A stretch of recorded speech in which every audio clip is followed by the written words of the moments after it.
कासद सीधा दरबार आम में पहुंचा। आज दरबार की इमारत दुल्हन बना दी गई थी। खूब अच्छी तरह से सजावट की गई थी। दरबार लगा हुआ था और अराकीन सल्तनत अपनी अपनी जगह पर बैठे थे। शाह राजरक एक ऊंचे चबूतरे पर चांदी के तख्त के ऊपर बैठा था। कई हसीन और नौखेज़ लड़कियां इसके पीछे खड़ी मगसरानी कर रही थी और बहुत सी परीज़ाद रकासाएँ चबूतरा के नीचे कालीनों के फर्श पर नाच रही थी।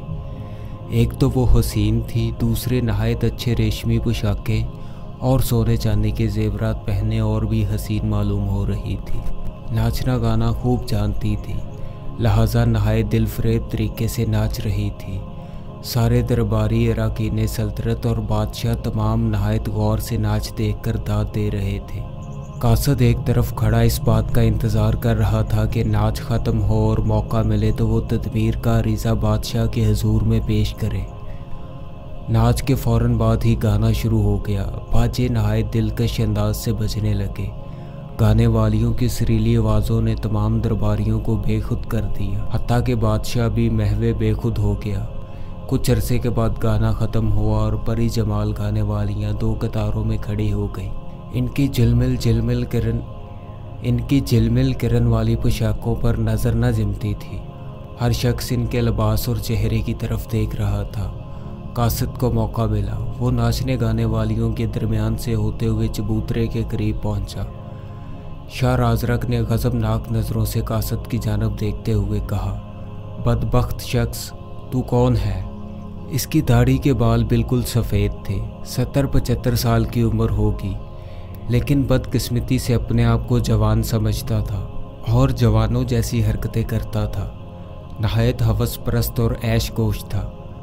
हर वक्त हसीनों जमील लड़कियों और औरतों से इख्तलात करता रहता था। कासद इसे पुरगज़ब देख कर डर गया। इसे अंदेशा हुआ कि कहीं नाखुश होकर बादशाह इसके कत्ल का हुक्म ना दे दे। कासद फ़ौरन सजदा में गिर गया और खड़े होकर नहायत अदब से बोला, हजूर, मैं कासिद हूँ। राजरक ने गुस्सा और हैरत भरी मखलूत आवाज़ में कहा, कासिद? कासिद ने कहा, जी हाँ। राजरक, किसका कासिद? कासिद ने कहा, मैं तदमीर का कासिद हूँ। अब राजरक का गुस्सा दूर हो गया और चेहरे से कुछ खुशी की इलामतें ज़ाहिर हुई। इसने कहा, क्या इसने बल्कीस को गिरफ्तार कर लिया है? कासिद ने कहा, जी हाँ।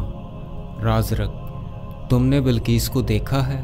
कासिद, जी हुजूर, देखा है। राजरक, क्या वो बहुत ज़्यादा खूबसूरत है? कासिद ने कहा, जी हाँ, वो 14वीं के चांद से भी ज़्यादा हसीन है। राजरक, ठीक है, वो कहाँ है? कासिद ने कहा, तदमीर के पास है। राजरक को फिर गुस्सा आ गया। इसने कहा, इसने ये हमाकत क्यों की? कासिद ना समझ सका कि बादशाह का क्या मतलब है और इसे क्या जवाब देना चाहिए। वो चुप रह गया। राजरक को और भी गुस्सा आ गया। इसने खशूनत के अंदाज से कहा, अहमक कासिद, इसने इसे अपने पास क्यों ठहराया? कासिद, हुजूर, इस हूर को भेजने का इन्हें मौका ही ना मिला।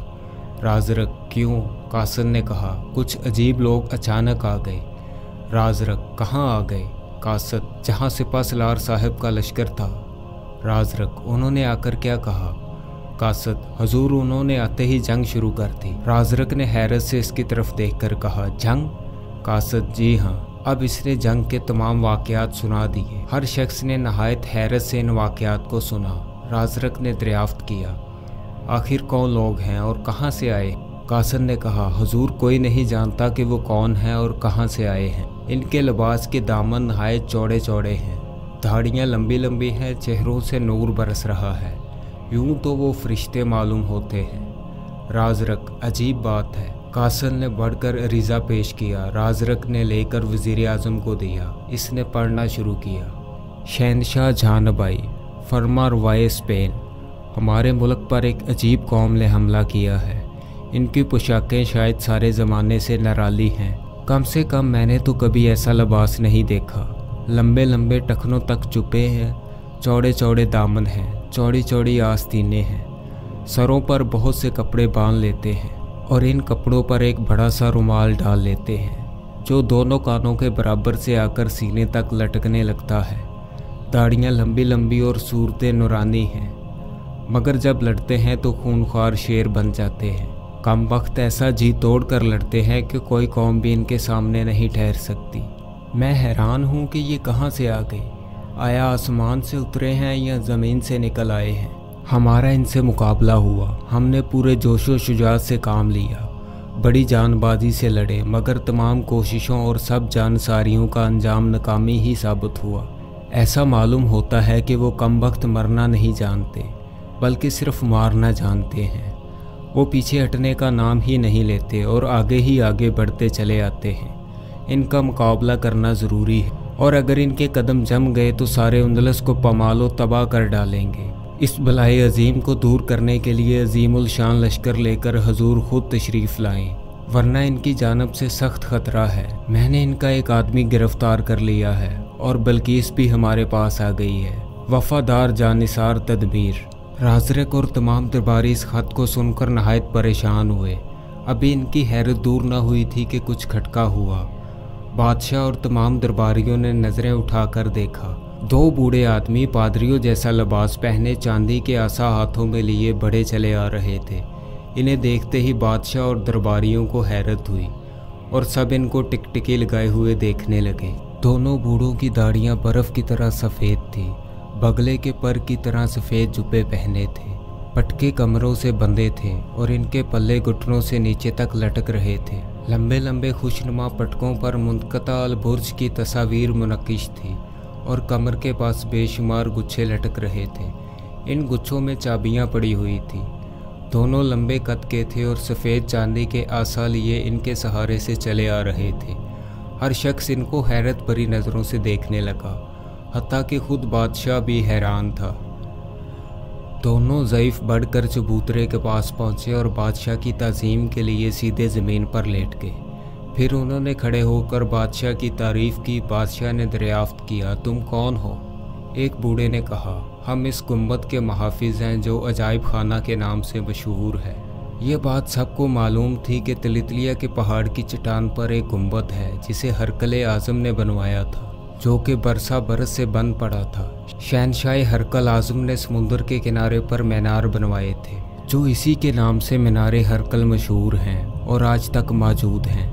नहायत ऊंचे और अजीबोगरीब मीनार हैं। जिस वक्त इसने ये मीनार तमीर कराए, इसी वक्त शहर तिलितलिया के करीब एक गुंबद भी बनवाया, जो चट्टान के ऊपर होने की वजह से नहायत बुलंद था और अजायब खाना के नाम से मशहूर था। जब से ये गुंबद तमीर किया गया था, इस वक्त से बंद पड़ा था।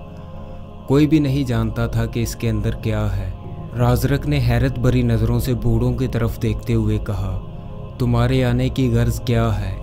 एक बूढ़ा बोला, आलीजा, स्पेन के फरमारवाओं का ये दस्तूर रहा है कि जो कोई तख्त पर बैठता रहा वही अपने नाम का ताला बनवाकर नौरोज़ के दिन गुंबद के फाटक में डालता रहा। राजरक ने कता कलाम करते हुए कहा, और तुम मेरे पास सिर्फ इसीलिए आए हो कि मैं भी इसमें अपने नाम का ताला डलवा दूं? पहला बूढ़ा, जी हाँ राजरक, मगर इससे फ़ायदा? दूसरा बूढ़ा बोला, हजूर, शाहाने सल्फ की वसीयत पूरी करना है। राजरक, तुम जानते हो कि इस गुंबद के अंदर क्या है? पहला बूढ़ा बोला, नहीं हजूर, इसे जब से हरकल आज़म ने तमीर कराया है इस वक्त से बंद है और कोई भी नहीं जानता कि इसके अंदर क्या है।